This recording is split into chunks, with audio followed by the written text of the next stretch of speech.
de este lado. A ver, la compañera de Telesur que sabes del otro día. Sí, es cierto. Bueno, la pregunta que... No, bueno, tú y luego acá adelante. Perdón.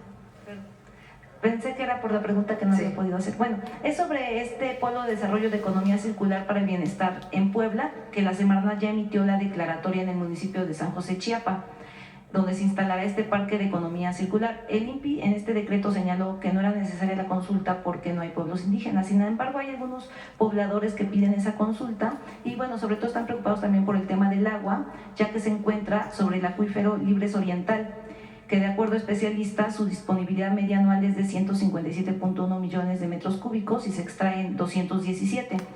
¿Qué opina del tema? Ahorita que está la SEDATU y que también la otra vez se había hablado de estos planes de ordenamiento territorial que podrían ayudar al municipio para dejar claro qué áreas, es una zona industrial totalmente, ya no se va a ocupar terrenos de los ejidatarios, pero sí hay preocupaciones de los ejidatarios de que no haya especulación inmobiliaria. Entonces, saber cómo se podría avanzar en apoyar al municipio, al Estado en este plan de reordenamiento territorial. ¿Qué opina del tema? Podría haber todavía consulta, se transparentará la manifestación de impacto ambiental, preguntar también cuántas toneladas se está pensando procesar.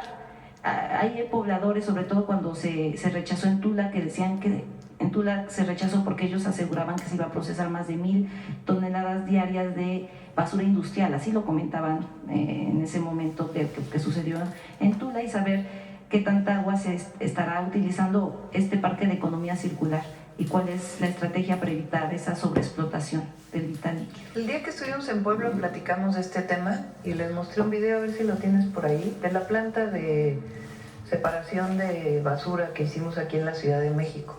A veces se piensa cuando se dice parque de economía circular que va a haber un tiradero de basura o que va a haber un relleno sanitario. No es eso.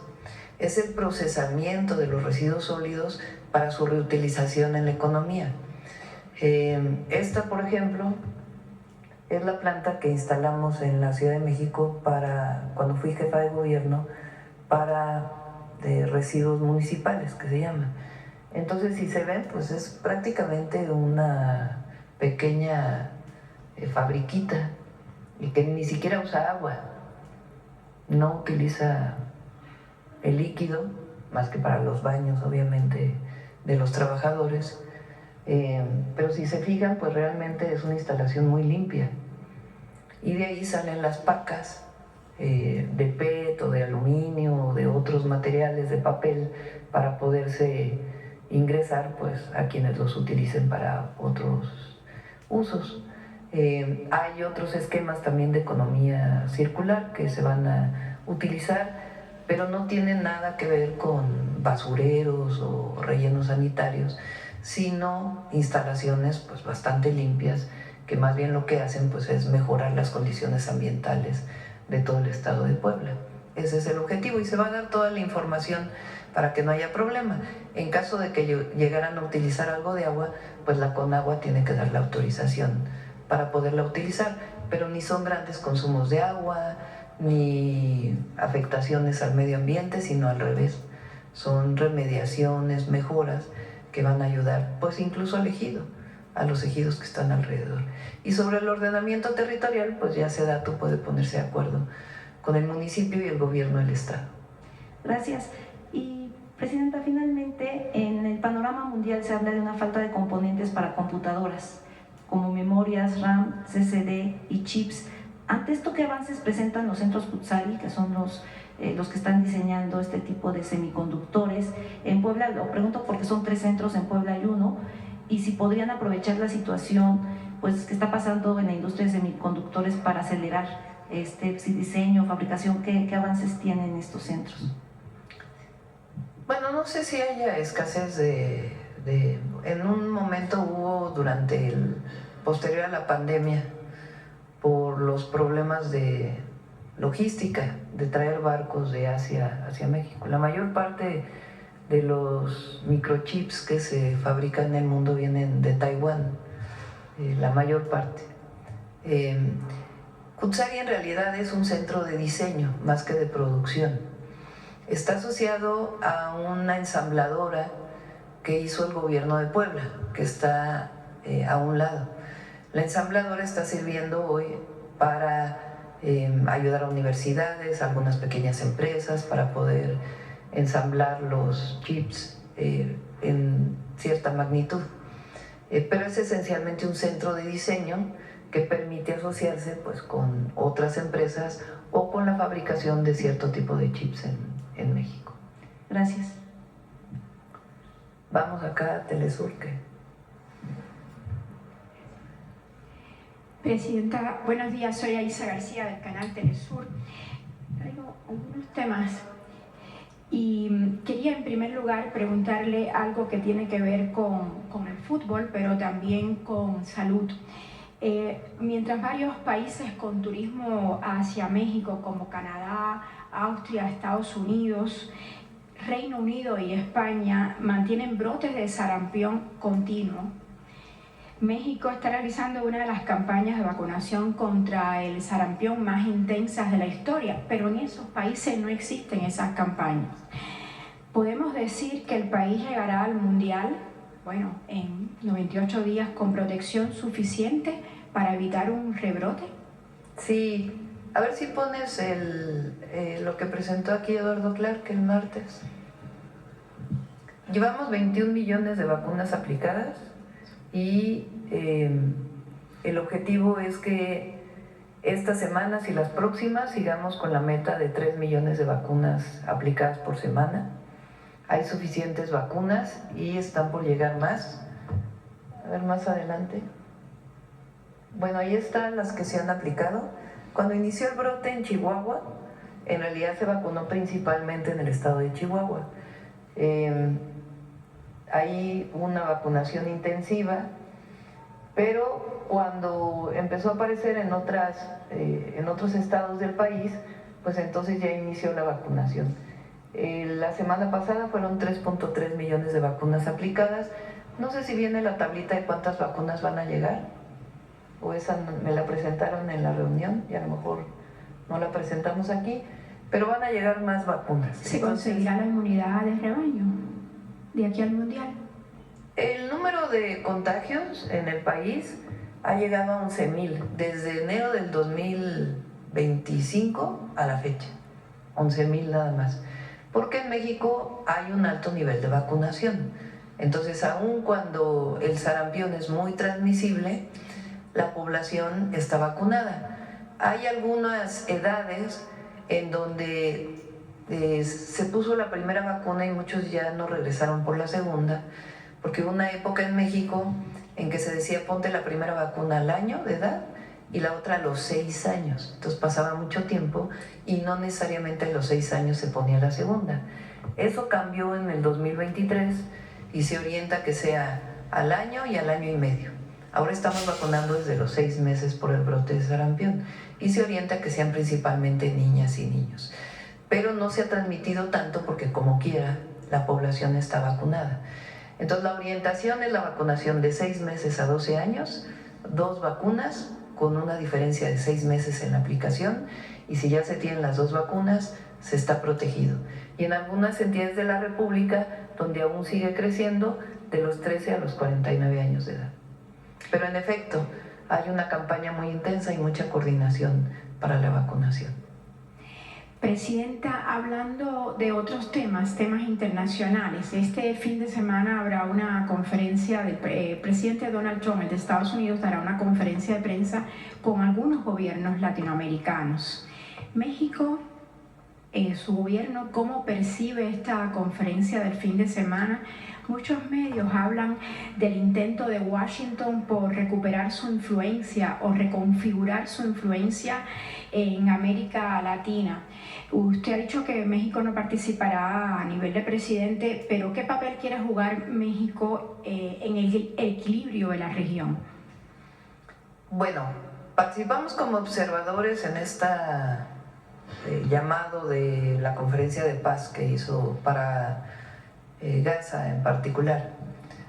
Fuimos invitados como participantes, declinamos porque consideramos que hay que reconocer a plenitud a Palestina y a Israel, a los dos estados. Esa ha sido siempre la política de México. Bueno, y sobre todo desde mi gobierno, que se reconoció a Palestina como estado, con embajadora plenipotenciaria. Antes era una representación. Entonces, por esa razón no participamos como participantes, pero decidimos que se podía ir como observadores. Entonces, se participó con nuestros embajadores de Naciones Unidas y de Estados Unidos en la reunión. A esta reunión, que entiendo va a ser en Mar-a-Lago, no sé exactamente qué países van a ir, pues hay que esperar a ver cuál es el objetivo de la reunión para poder opinar. Nosotros siempre vamos a mantener nuestra política exterior, no solamente porque es constitucional, sino que lo hacemos por convicción. Y eso tiene que ver con la no intervención, la autodeterminación de los pueblos y la solución pacífica de los conflictos, principalmente. Hablando de eso, el presidente del gobierno de España, Pedro Sánchez, se negó a permitir el uso de las instalaciones militares estadounidenses en su territorio para un eventual ataque contra Irán, y ha dicho que su país no será cómplice de la guerra por miedo a represalias por parte de Estados Unidos, represalias que ayer se dieron a conocer. En otras palabras, España ha priorizado la vía diplomática en lugar de la lógica militar. Yo le quiero preguntar si México coincide con ese posicionamiento de España, si México considera que la comunidad internacional está reaccionando con la urgencia necesaria para evitar una guerra de gran escala. Bueno, es muy respetable la posición del presidente de España en apostar por la paz, más allá de su pertenencia a la OTAN, que es una decisión que ellos tomaron. Nosotros de igual manera siempre vamos a llamar a la paz, porque además no podemos, aunque hubiera un presidente que no quisiera, tiene que respetar la Constitución, porque está en la Constitución, y además son atribuciones, está en el capítulo, en la Constitución, en el artículo en el que se habla de las atribuciones del presidente o la presidenta de la República. ¿Cuáles son los principios que debe seguir para la política exterior? Entonces esos son los principios que nosotros hemos mantenido. Hace unos días dije que Naciones Unidas pues no se ve por ningún lado y que sería muy bueno que se recuperara pues el papel de Naciones Unidas, que finalmente es buscar la paz en el mundo y al mismo tiempo pues el desarrollo sostenible y justo de los países. Entonces todos los esfuerzos que vayan en ese sentido pues siempre vamos a apoyar. Siguiendo el tema internacional, no sé qué tanto se ha difundido que han llegado a Cuba 2 envíos bastante grandes de ayuda humanitaria, pero es una ayuda del pueblo de México a Cuba. Y gran parte de esa ayuda se recaudó aquí al lado, en el Zócalo capitalino. Esto evidencia una movilización social significativa a favor de Cuba. La pregunta es si usted considera que esta respuesta ciudadana fortalece la posición moral y diplomática de México frente a otros países que aún dudan de enviar ayuda. Hay un sello en el pueblo de México, que es la fraternidad. México, nuestro pueblo se caracteriza por eso, por ayudar al otro, por ayudarse en la familia, y eso se refleja en nuestra política exterior. Entonces, la solidaridad del pueblo de México con todos los pueblos del mundo existe siempre, y en particular cuando están viviendo una situación muy difícil, como es el caso del pueblo de Cuba en este momento. Y nosotros pues vamos a seguir enviando ayuda humanitaria en todo lo que se requiera. Presidenta, en otro tema, hoy justamente yo creo que en estos momentos se está dando en la Comisión Interamericana de Derechos Humanos, se está dando en la Corte Interamericana de Derechos Humanos, se está hablando de la responsabilidad de los estados frente al tráfico ilícito de armas. Es un tema que yo le doy bastante seguimiento. En caso de que el tribunal en estos momentos, que no sé el resultado, establezca que existe una obligación jurídica de prevenir el desvío de armas cuando éstas alimentan violaciones masivas a los derechos humanos, México estaría dispuesto a exigir responsabilidad internacional a los países de origen de la mayoría de las armas que ingresan a nuestro territorio y fortalecen el crimen organizado, como es el caso de Estados Unidos, las armas que vienen de allá. Lo hemos planteado en todos los foros. No sé si llegaría a un tema de acusación formal. Lo que se ha hecho es a las armadoras, tanto a los fabricantes como a las vendedoras de armas, porque son responsables de venderle a quien trae armas a México de manera ilegal. Y nuestra posición siempre ha sido que si Estados Unidos, que colaboramos y nos coordinamos y trabajamos conjuntamente en el marco de la defensa de nuestra soberanía y de su soberanía, cada quien en su propio país, y se colabora y se coordina. Pero la mayor ayuda que nos pueden dar es evitar que entren las armas a México. Y eso lo mantenemos en todos los foros posibles, tanto las reuniones de seguridad como en el entendimiento reciente. Ahí viene claramente la responsabilidad que asume Estados Unidos de controlar el flujo de armas de Estados Unidos a México. En relación con Estados Unidos, Presidenta, el lunes la Cancillería dio a conocer la muerte de un mexicano en el centro de detención de Adelanto, California. Ya tenemos más información sobre esto. Ya se presentó una nota diplomática formal de protesta. De inmediato se presentó una nota diplomática y se está apoyando a la familia. Y la manera en que nosotros hacemos la denuncia ya es a través de las familias. Directamente el consulado no lo puede hacer por asuntos legales. Entonces lo que se hace es apoyar a las familias con abogados para que puedan presentar la denuncia y darle toda la continuidad. Entonces en ese trabajo estamos y siempre depende de la víctima. Ahora, no es el primer caso y esta nota diplomática fue más fuerte porque hay que proteger la vida siempre de nuestros compatriotas. ¿Y se conoce cuántos mexicanos han fallecido bajo custodia migratoria en Estados Unidos? ¿Y sí, qué consecuencias diplomáticas hubo en cada caso? En todos los casos se ha enviado nota diplomática y en todos los casos se está apoyando a las familias para la denuncia en los Estados Unidos, en los tribunales correspondientes. Y evidentemente en este pues estamos exigiendo además toda la información, cómo fue que pasó, por qué pasó y todo lo que tiene que ver con ello. Porque más allá de que nuestra posición es que a las y los mexicanos que viven allá todos son honestos y trabajan y ayudan a la economía de Estados Unidos. Y pagan impuestos. Y pagan impuestos. Más allá de esa posición y de que no estamos de acuerdo en la manera en que se está tratando, pues evidentemente en un caso de este tipo pues tiene que conocerse toda la verdad y ayudar a que se presente la denuncia y darle la continuidad.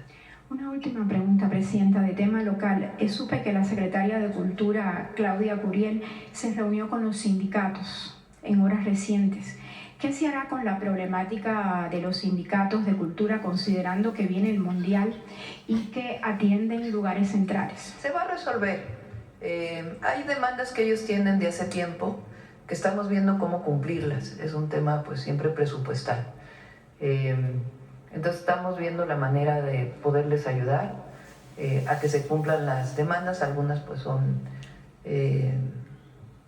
digamos, no se puede hacerlo, pero muchas de ellas, ellos tienen justificación de las demandas que están pidiendo. Me lo dijo la Secretaria de Cultura hace unos meses, para que lo conozcan todos los trabajadores de cultura. Ella misma lo planteó, ella está trabajando con la Secretaría de Hacienda para ver la manera de responder pues, a las necesidades de las y los trabajadores en los centros culturales de nuestro país. En algunos casos pues va a ser paulatino, esa es la propuesta que les vamos a hacer, y en otros casos pues este mismo año podrá atenderse. Y algunas otras pues ya no tienen que ver con otras demandas, ¿no? Entonces Claudia lo está atendiendo, lo está haciendo muy bien y con mucha sensibilidad. Muchas gracias. Sí. Bueno.